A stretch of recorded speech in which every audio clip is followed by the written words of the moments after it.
வணக்கம். இன்றைக்கி நம்ம என்ன பார்க்க போகிறோம் அப்படின்னா வந்துட்டு லாப நோக்கற்ற அமைப்புகளின் கணக்குகள் அப்படின்னு சொல்லிட்டு 12ஆம் வகுப்பு மாணவர்களுக்காக பார்க்க போகிறோம். ஸோ 12ஆம் வகுப்பு மாணவர்கள் இப்போ வந்துட்டு 11th முடிச்சிருப்பீங்க. ஸோ தென் வந்துட்டு இப்போது கம்மிங்க நீங்கள் 12th படிக்க போகிறீங்க. ஸோ அவங்களுக்காக இப்போ இந்த கிளாஸ் ஸ்டார்ட் பண்ண போகிறேன். ஸோ தினமும் வந்துட்டு நான் வீடியோ உங்களுக்கு அப்லோட் பண்ணுவேன். ஸோ இங்கிலீஷ் மீடியம் ஸ்டூடெண்ட்ஸ் யாராவது பார்த்துட்டு இருந்தீங்க அப்படின்னா இங்கிலீஷ் மீடியம் வந்துட்டு ஆக்கம் அஸ்மா அப்படிங்கிற சேனல் நான் அப்லோட் பண்ணிகிட்ருக்கேன். ஸோ நியர் 10 வீடியோஸ்க்கு மேலே அப்லோட் பண்ணிவிட்டேன், நியூ வீடியோ சீரிஸ். ஸோ அதோடைய ப்ளேலிஸ்ட் லிங்க் வந்துட்டு இந்த வீடியோ டிஸ்கிரிப்ஷனில் கொடுத்துருக்கேன். ஸோ கிளிக் பண்ணி பார்த்துக்கோங்க. தமிழ் மீடியம் ஸ்டூடெண்ட்ஸுக்கும் நான் கொடுத்துருக்கேன். ஸோ நீங்களும் கிளிக் பண்ணி பார்த்துக்கலாம். சரிங்களா? இப்போ வந்துட்டு லாப நோக்கற்ற அமைப்புகள் அப்படின்னா என்னென்னு நான் சொல்லிடுறேன். ஸோ லாப நோக்கம் உள்ளதாக எல்லா அமைப்புகளும் இருக்கும். பட் வந்துட்டு லாப நோக்கமற்ற அமைப்புகள் அப்படின்னா இந்த சர்வீஸ் மைண்டில் ஒர்க் பண்ணுற ஒரு ஆர்கனைசேஷனை தான் நம்ம வந்துட்டு லாப நோக்கற்ற அமைப்புகள் அப்படின்னு சொல்கிறோம். சரிங்களா? எந்த ஒரு அமைப்பாக இருந்தாலும் கண்டிப்பாக அதில் வந்துட்டு என்னென்னு இருக்கும், அக்கௌண்ட்ஸ் அப்படிங்கிறது கண்டிப்பாக இருக்கும். ஸோ லாப நோக்க அற்ற அமைப்புகளில் வந்து நம்ம எந்த மாதிரி அக்கௌண்ட்ஸ் போடணும், எப்படி மெயின்டைன் பண்ணணும், அங்கெல்லாம் வந்துட்டு டெபிட் இருக்கா, பற்று இருக்கா, வரவு இருக்கா, அங்கே என்ன மாதிரி செலவுகள்லாம் நடக்கும், எப்படி வரவுகள் வரும் அப்படிங்கிறத பற்றி தெளிவாக நம்ம இதில் பார்க்கலாம். ஸோ இந்த லெசனுக்கு போகிறதுக்கு முன்னாடி நினைவில் கூற வேண்டிய கருத்துக்கள்னு சொல்லிட்டு கொடுத்துருக்காங்க. ஸோ நீங்கள் வந்துட்டு 11ஆம் வகுப்பில் நீங்கள் படிச்சிருப்பீங்க. முதலின செலவு, வருவாயின செலவு, நீள்பெயின் வருவாயின செலவு, முதலின வரவு, வருவாயின வரவு எல்லாம் படிச்சிருப்பீங்க. ஸோ இதை பற்றி நீங்கள் 11ஆம் வகுப்பில் நீங்கள் தெளிவாக படிச்சிருந்தீங்க அப்படின்னா இந்த சாப்டர் ரொம்பவே ஈஸி. ஸோ இந்த சாப்டர் நம்ம என்ன பண்ண போகிறோம்னா 4 கான்செப்டை தெளிவாக பார்க்க போகிறோம். ஸோ வருவாயின வரவுகள், வருவாயின செலவுகள், முதலின வரவுகள், முதலின செலவுகள், இந்த 4 உங்களுக்கு தெளிவாக தெரிஞ்சிச்சு அப்படின்னா டெஃபினட்டாக இந்த சாப்டர் ரொம்ப ஈஸியான சாப்டர். சரிங்களா? நம்ம லாப நட்ட கணக்கு ப்ரிப்பேர் பண்ணுற மாதிரி தான் வந்துட்டு இது நம்ம ப்ரிப்பேர் பண்ணுவோம். சரிங்களா? இப்போ வந்துட்டு இறுதி கணக்கில் நம்ம என்னென்ன ப்ரிப்பேர் பண்ணுறோம், இருப்பாய்வில் இருந்துட்டு வியாபார கணக்கு, லாப நட்ட கணக்கு, இருப்பு நிலை குறிப்பு ப்ரிப்பேர் பண்ணுற மாதிரியே இந்த சம்பளம் பார்த்திங்கன்னா பெறுதல் மற்றும் செலுத்துதல், அதுக்கப்புறம் பார்த்திங்கன்னா வரவு, இன்கம் வரவு, இங்கே பாருங்கள் கொடுத்துருக்காங்க பாருங்கள், பெறுதல் மற்றும் செலுத்துதல், வருவாய் மற்றும் செலவு, இருப்பு நிலை குறிப்பு, இது 3 ப்ரிப்பேர் பண்ணுவோம். ஸோ இது ஒவ்வொன்றும் தனித்தனி கான்செப்டாக நமக்கு கொடுத்துருக்காங்க. ஸோ பெறுதல் மற்றும் செலுத்துதல் கணக்குனா என்ன அப்படிங்கிறத பற்றி நான் இப்போ உங்களுக்கு சொல்கிறேன். சரிங்களா? பெறுதல் மற்றும் செலுத்துதல் கணக்குனா என்ன அப்படின்னா என்னுடைய கம்பெனியில் நான் என்ன வாங்குகிறேன், என்ன நான் வாங்கிக்கிறேன், அதே மாதிரி என்ன நான் செலுத்துகிறேன். சரிங்களா? நான் பெறுதல் பக்கமும் நான் செலுத்துதல் பக்கமும் எழுதுவேன். சரிங்களா? பெறுதல் கணக்கில் நம்ம என்னென்ன என்ட்ரி பண்ணலாம் அப்படின்னா வருவாயின வரவுகள் என்ட்ரி பண்ணலாம், வருவாயின செலவுகள் என்ட்ரி பண்ணலாம், முதலின வரவு என்ட்ரி பண்ணலாம், முதலின செலவுகள் என்ட்ரி பண்ணலாம். இது 4மே என்ட்ரி பண்ணலாம். ஸோ எந்த ஒரு கட்டுப்பாடும் நமக்கு இல்லை. இன்னொன்று என்னென்னா வந்துட்டு நமக்கு இதில் என்ன பண்ணுவோன்னா ரொக்கம் சார்ந்தது, சரியா, ரொக்க பெறுதல் மட்டும்தான் என்ட்ரி பண்ணுவோம். அதே மாதிரி ரொக்க செலுத்துதல் நம்ம என்ட்ரி பண்ணுவோம். ஸோ ரொக்கம் இல்லாததை நம்ம என்ன பண்ண மாட்டோம், என்ட்ரி பண்ண மாட்டோம். அது ரொக்க செலுத்துதல் பதியும் போது அவை வருவாயினத்தை சார்ந்ததோ அல்லது முதலினத்தை சார்ந்ததோ என்று வேறுபடுத்த தேவையில்லை அப்படின்னு சொல்லிட்டாங்க. அதுபோல் இந்த மாதிரி என்ன சொல்கிறது, இங்கே பாருங்கள் கொடுத்துருக்காங்க பாருங்கள். அதாவது டெப்ரிஷியேஷனாக தேய்மானம், அதுக்கப்புறம் வந்துட்டு செலுத்தப்பட வேண்டியது, முன்கூட்டி செலுத்தியது, அந்த மாதிரிலாம் இருந்துச்சுன்னா பண்ணக்கூடாது. ஸோ கேஷ் ரிலேட்டடாக இருக்கிறத மட்டும்தான் நம்ம இந்த பெறுதல் மற்றும் செலுத்துதலில் ப்ரிப்பேர் பண்ணணும் அப்படின்னு சொல்கிறாங்க. ஓகே, இங்கே இருப்பு கீக்கோ அப்படிங்கிறது கை ரொக்கம், வங்கி ரொக்கம். நான் என்ன சொன்னேன், கேஷ் டிரான்சாக்ஷன் தான் வந்துட்டு பெறுதல் மற்றும் செலுத்துதல்னு சொன்ன மாதிரி இருப்பு கீக்கோவில் கை ரொக்கம், வங்கி ரொக்கம் போடுவோம். ஆன்சரை நம்ம என்ன கண்டுபிடிப்பா போனால் இருப்பு கீ தான் கண்டுபிடிப்போம். அதாவது இருப்பு கீக்கோ நம்ம கொடுத்துருவாங்க. ஸோ இருப்பு கீ தான் நம்ம கண்டுபிடிப்போம். கைரொக்கம் ஒன்று, கைரொக்கம் அங்கே கொடுத்துருப்பாங்க ஓப்பனிங், இங்கே க்ளோசிங் நம்ம கண்டுபிடிப்போம். ஆர் எல்ஸ் அங்கே க்ளோசிங் கொடுத்துருப்பாங்க, இங்கே ஓப்பனிங் கொடுத்துருப்பாங்க, நம்ம இங்கே என்ன பண்ணுவோம், க்ளோசிங் கண்டுபிடிப்போம். நான் சொன்ன மாதிரியே உங்களுக்கு தெளிவாக கொடுத்துருக்காங்க பாருங்கள். வருவாயின வரவுகள், தென் முதலின வரவுகள், இங்கே வருவாயின செலவுகள், இங்கே பார்த்தீங்கன்னா முதலின செலவுகள். ஸோ அப்போ அந்த 4மே வந்துட்டு அதில் என்ன பண்ணுறோம், நம்ம என்ட்ரி பண்ணிடுறோம்.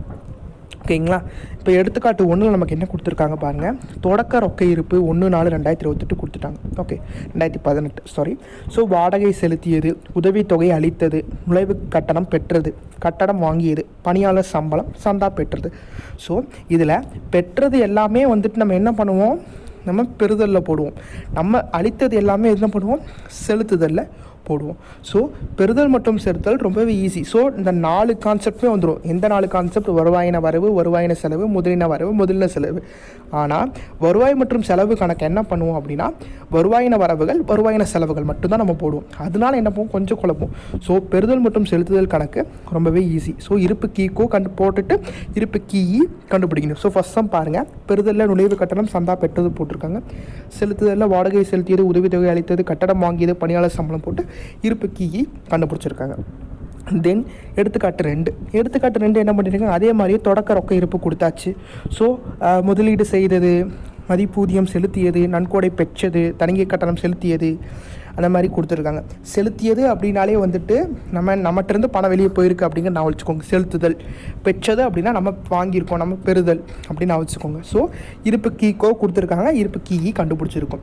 இஃப் இன் கேஸ் மேல்வரை பற்று இருந்துச்சு அப்படின்னா வரவு பக்கம் மேல்வரை பற்று நம்ம போட்டுக்கலாம். ஓகே.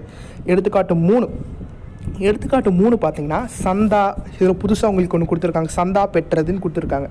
ஸோ இன்னொரு கவனிக்க வேண்டிய விஷயம் என்ன அப்படின்னா பெறுதல் மற்றும் செலுத்துதலில் நம்ம எல்லா வருஷத்தோடதும் என்ட்ரி பண்ணலாம். அதாவது முந்தைய வருடம், current year, previous year, current year and அடுத்த வருடம். ஓகேவா? இந்த 3 வருடம் என்ட்ரி பண்ணலாம். ஆனால் நம்ம இதுக்கு அடுத்து வர கான்செப்ட் என்ன பண்ண முடியும், கரண்ட் இயர், நடப்பு வருஷத்தோ மட்டும்தான் நம்ம என்ன பண்ண முடியும், என்ட்ரி பண்ண முடியும். ஸோ சந்தா பெற்றதுன்னு சொல்லி 3 வருஷத்தோடு கொடுத்தா அந்த 3 வருஷத்தையும் நம்ம என்ன பண்ணலாம், என்ட்ரி பண்ணி நம்ம போட்டுடலாம். ஸோ இந்த சம்பளம் பார்த்தீங்கன்னா இருப்பு கீக்கோல ரொக்கமும் வங்கியும் கொடுத்துட்டாங்க. பட் கீயில் எது மட்டும்தான் கொடுத்துருக்காங்க, இறுதி ரொக்க இருப்பு மட்டும்தான் கொடுத்துருக்காங்க. அப்போ நம்ம என்ன கண்டுபிடிப்போம், வங்கி இருப்பு கட்டும் தொகை நம்ம முடிச்சிடலாம். சரிங்களா? எது செலவு எது வரவு அப்படின்னு பார்த்துட்டிங்கனாலே பெறுதல் எடுத்து போட்டுட்டு செலுத்துதல் எடுத்து போட்டு நம்ம டேலி பண்ணி முடிச்சிடலாம். சரிங்களா? எடுத்துக்காட்டு 4 நீங்கள் பாருங்கள், அது ரொம்ப ஈஸியாக இருக்கும். ஸோ எது எங்கெங்கே வரும்னு இது ரொம்ப ஈஸியாக கண்டுபிடிச்சிடலாம். ஃபார் எக்ஸாம்பிள் நானே சொல்லிட்டு பாருங்க, வட்டி செலுத்தியது அப்படின்னா அது செலுத்துதலில் போயிடும். முதலீடு விற்றது அப்படிங்கிறது அதுவும் செலுத்துதல். சிற்றுண்டி வாங்கியது அதுவும் செலுத்துதல். ஓகே. அந்த மாதிரி வந்துட்டு பெற்றது என்ன, செலுத்துதல் என்ன நம்ம கண்டுபிடிச்சி ஈஸியாக நம்ம என்ட்ரி பண்ணிடலாம். அடுத்து பார்த்தீங்கன்னா எடுத்துக்காட்டு 5. எடுத்துக்காட்டு 5 நமக்கு என்ன பண்ணியிருக்காங்கன்னா தொடக்க ரொக்க இருப்பு கொடுத்தாச்சு, தொடக்க வங்கி இருப்பு கொடுத்தாச்சு. ஸோ இறுதியில் என்ன கொடுத்துருக்காங்க, ரொக்க இருப்பு தான் கொடுத்துருக்காங்க. அப்போ நம்ம என்ன கண்டுபிடிக்கணும், வங்கி இருப்பு கண்டுபிடிக்கணும். அதனால எது பெறுதல் எது செலுத்துதல் அப்படிங்கிறத பார்த்துக்கோங்க. நான் இந்த முன்னாடி வீடியோவில் சொன்னது என்ன அப்படின்னா இங்கே கொடுபட வேண்டிய சம்பளம் அப்படிங்கிறது வராது, அதே மாதிரி தேய்மானம் வராது. ஏன் அப்படின்னா அது நான் கேஷ் டிரான்சாக்ஷன். ஸோ செலுத்துதல் மற்றும் பெறுதலில் நம்ம கேஷ் டிரான்சாக்ஷன் மட்டும்தான் அப்ளை பண்ணுவோம், நான் கேஷ் டிரான்சாக்ஷன் அப்ளை பண்ண மாட்டோம் அப்படிங்கிறத மட்டும் நான் வச்சுக்கோங்க. சரிங்களா? தென் அடுத்த வீடியோவில் 6வது கணக்குலேருந்து நான் உங்களுக்கு கிளியராக சொல்லித்தரேன். ஸோ இந்த வீடியோ உங்களுக்கு புரிஞ்சிருக்குன்னு நினைக்கிறேன். நெக்ஸ்ட் பார்த்தீங்கன்னா இப்போ இல்லஸ்ட்ரேஷன் சம்ஸ் எல்லாமே நான் உங்களுக்கு கிளியர் கட்டாக எல்லா சாப்டரில் எக்ஸ்பிளைன் பண்ணிடுவேன். உங்களுக்கு எக்ஸசைஸ் கணக்கும் உங்களுக்கு வேணும் அப்படின்னு நினச்சினா நீங்கள் மெம்பர்ஷிப்பில் ஜாயின் பண்ணணும். ஸோ நீங்கள் மந்த் 199 நீங்கள் பே பண்ணணும். ஸோ அப்படி நீங்கள் பே பண்ணிங்கன்னா உங்களுக்கு என்னென்ன ஆஃபர் உங்களுக்கு கிடைக்கிது அப்படின்னா 1 mark online practice, then special live video, full course of accountancy, test papers எல்லாமே உங்களுக்கு அவைலபிள் இருக்குது. ஸோ இன்ட்ரெஸ்டட் ஸ்டூடெண்ட்ஸ் கண்டிப்பாக நீங்கள் ஜாயின் பண்ணிக்கோங்க. இதை பற்றி ஃபுல் டீட்டெயில்ஸ் இன்னும் நீங்கள் தெரிஞ்சுக்கணும்னு நினச்சிங்கன்னா டிஸ்கிரிப்ஷனில் ஜாயின் மெம்பர்ஷிப்போட லிங்க் இருக்குது. ஸோ கிளிக் பண்ணிங்க அப்படின்னா அதோடைய ப்ளே இன்ட்ரோன்னு ஒரு ஆப்ஷன் இருக்கும்.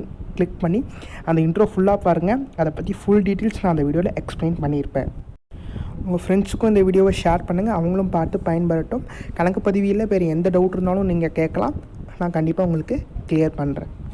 நன்றி. Subscribe now and press the bell icon. Never miss an update.